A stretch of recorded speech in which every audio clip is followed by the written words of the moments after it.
வணக்கம். இப்போ சமீப காலமாக எல்லா யூடியூப்லேயும் எல்லா மீடியாக்கள்லேயும் 29ஆம் தேதி சனிப்பெயர்ச்சி அப்படிங்கிற ஒரு விஷயம் பரவிக்கிட்டு இருக்கு. பொதுவாக பஞ்சாங்கங்கள் ரெண்டு வகை.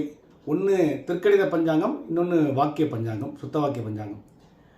ஆலய வழிபாடுகள் எல்லாமே வாக்கிய பஞ்சாங்கத்தின் அடிப்படையிலே தான் செய்துகிட்டு இருக்காங்க நம்ம தமிழகத்தில்.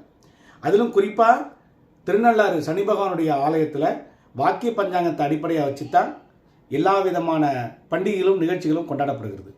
அதன்படி வரக்கூடிய பிப்ரவரி மாதம்தான் சனிப்பெயர்ச்சி.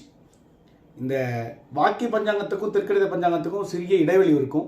அந்த இடைவெளி காரணமாக தான் இந்த பெரிய குழப்பம், மாறுபாடு. ஆகையினால திருநள்ளாறில் என்னைக்கு சனிப்பெயர்ச்சி கொண்டாடுறாங்களோ அன்னைக்கு தான் உலகம் முழுவதும் சனிப்பெயர்ச்சி. ஆகையினால வரக்கூடிய பிப்ரவரி மாதம், அதாவது 2026 வருஷம் பிப்ரவரி மாதம் தான் சனிப்பெயர்ச்சி. மக்கள் குழப்பிக்க வேண்டாம். நன்றி.